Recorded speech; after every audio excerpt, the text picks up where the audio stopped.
Questão 41, o FRGS 2016. No milho, grãos de coloração púrpura são dominantes em relação a amarelos, e grãos cheios são dominantes em relação a murchos. Do cruzamento entre duas plantas foi obtida uma prole com as seguintes proporções: 25% de grãos púrpuras e cheios, 25% de grãos amarelos e cheios, 25% de grãos púrpuras e murchos, 25% de grãos amarelos e murchos. Sabendo que uma das plantas parentais era totalmente homozigota, assinale a alternativa correta. Então, antes disso, vamos montar aqui a questão e aí a gente volta lá à resolução de questões. Então, a gente viu aí duas características, não é? Quais seriam as características? A cor, referente à cor, que seria a amarela, e púrpura, não é? Vimos também, quanto à textura, a murcha e a cheia, né? A característica cor amarela seria uma característica recessiva, representado pelo gene recessivo. Eu vou colocar aqui a letra A, porque seria a inicial do gene recessivo, da característica recessiva, né?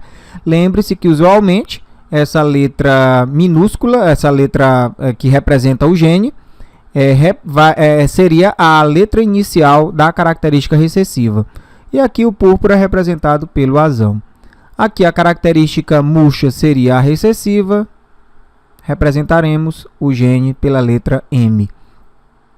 Então, esse indivíduo, para ele ser amarelo, é necessário que ele tenha esses genes vindo aos pares. E aqui o púrpura, como ele é dominante, ele pode ser homozigoto ou pode ser heterozigoto. O murcho, mesma situação. E para cheio, vou colocar logo o Mzão e em seguida Mzão, Mzinho. Foi afirmado na questão que um dos indivíduos ele era homozigoto, né?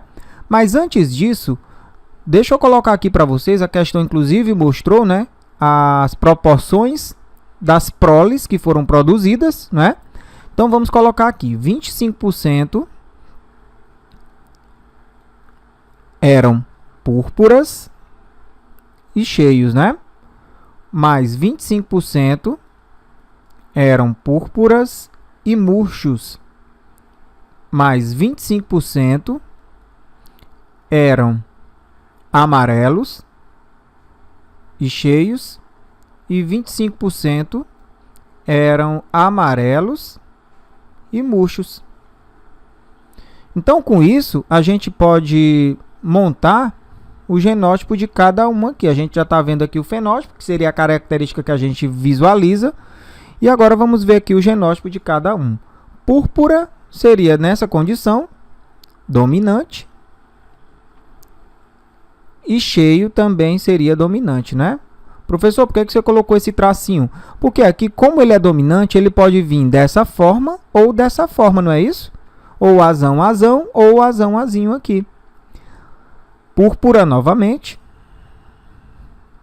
Só que agora ele é murcho, então ele seria Mzinho, Mzinho. Aqui, amarelo, Azinho, Azinho. E cheio seria Mzão, traço, né? Que a gente também não sabe se ele é Mzão, Mzão ou Mzão, Mzinho. Aqui, amarelo novamente. E murcho. Veja também que a questão, ela citou um dado importante. Que uma das proles, ou melhor, um dos pais era amarelo e murcho. Foi mostrado isso mesmo? Sabendo que uma das plantas parentais era totalmente homozigoto. Ah, tá, ele era totalmente homozigoto. Então, vamos esquecer essa ideia por enquanto. Deixa eu apagar aqui. Ele era totalmente homozigoto. Agora, eu quero saber se ele é homozigoto recessivo ou se ele é homozigoto dominante. Vamos ficar atento aqui a essa questão, que isso aqui é interessante, ó. O que foi que a gente falou anteriormente na revisão? Que metade dos genes que formam um par vem do pai e a outra metade vem da mãe, não é isso? Então, a gente pode fazer isso com os pares que estão envolvidos na questão. Aqui seria um par e aqui seria um outro par de genes. Ó. Aqui um par e aqui outro par de genes. Então, esse gene, ele veio de quem? Veio do pai. E o outro gene veio de quem? Veio da mãe. Esse gene veio de quem? Do pai. Opa, que é mãe, né?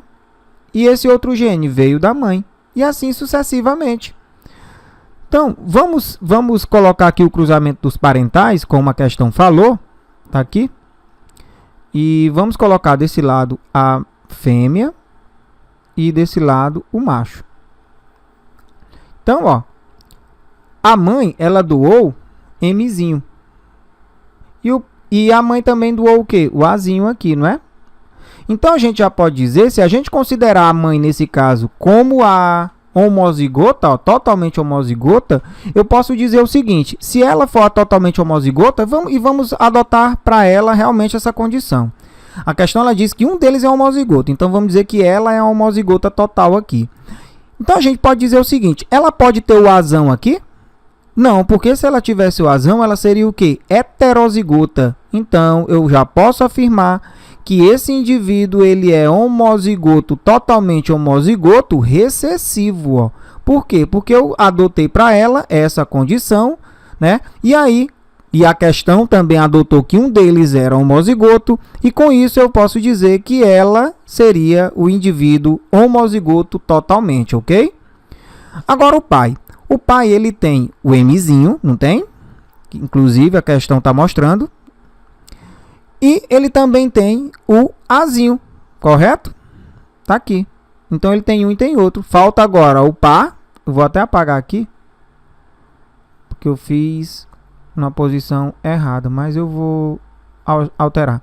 Então, ó, falta o gene que está aqui do lado para formar o par com o Azinho, e falta o gene que está aqui do lado para formar o par com o Mzinho. Só que eu sei que esse Azão não veio da mãe, porque ela é homozigota total. E esse Mzão não veio da mãe, porque ela é homozigota total, né? Então, esse Azão veio de quem? Veio do pai. E o Mzão veio de quem? Também dele. Então, eu posso dizer que um dos parentais é heterozigoto aqui para as duas características, e um dos parentais é homozigoto para essa característica. Correto? Eu posso dizer que seria uma segregação independente, por quê? Porque nessa segregação, essa característica não depende da participação dessa outra característica. Ou o indivíduo é amarelo ou púrpura quanto à cor. Ou o indivíduo é murcho ou cheio quanto à textura. Então, é um exemplo de segregação independente, certo? Então, esses daqui seriam os parentais da questão. Vamos ver o que a questão pede. Sabendo que uma das plantas parentais era totalmente homozigota, assinale a alternativa correta. Os dois genes citados não estão segregando de forma independente, pelo contrário, eles estão segregando de forma independente. Um não depende do outro, então esse quesito é falso. B. As plantas homozigotas. A planta homozigota era dominante para as duas características? A planta homozigota era dominante? Não, ela era o quê? Recessiva, ó. Como a gente provou, não é? Uma das plantas parentais era heterozigota para as duas características? Uma das plantas parentais? Tá aqui, ó. Verdadeiro, letra C. Letra D. A prole seria mantida na proporção 1 para 1 para 1 para 1 se as duas plantas parentais fossem duplo heterozigotas? Não, se elas fossem duplo heterozigotas, seria uma confusão. Olha, essa proporção aqui, 25, 25, 25, é a mesma coisa que 1 para 1 para 1 para 1. Cada um, vocês estão percebendo que as proporções aqui não são iguais? Se são iguais, então a proporção aqui seria 1 para 1 para 1 para 1. Agora, se os dois fossem heterozigotos aqui, o que iria acontecer? Essa proporção ela seria diferente. Fazendo o cálculo, a gente pode encontrar a seguinte condição. Se eu tenho Azão, Azinho, Mzão, Mzinho, cruzando com Azão, Azinho, Mzão, Mzinho. A proporção de nascimentos no cruzamento de indivíduos duplo parentais será não 1 para 1 para 1 para 1, mas sim 9 para 3 para 3 para 1. Então, esse quesito ele é falso, tá? A gente vai responder questões mais à frente falando de proporções e aí a gente vai entender melhor essa parte. Mas, a princípio, essa proporção que era de 1 para 1 para 1 não vai mudar se houver o cruzamento entre duplos heterozigotos, tá? Então, falso também. Os resultados obtidos são frutos de recombinação genética. Não, recombinação genética é sinal de que não está havendo o quê? Segregação independente. E aí a gente não falou que é uma segregação independente, pois nenhuma característica depende da outra. Então, esse quesito ele também é falso. Resposta correta, letra C.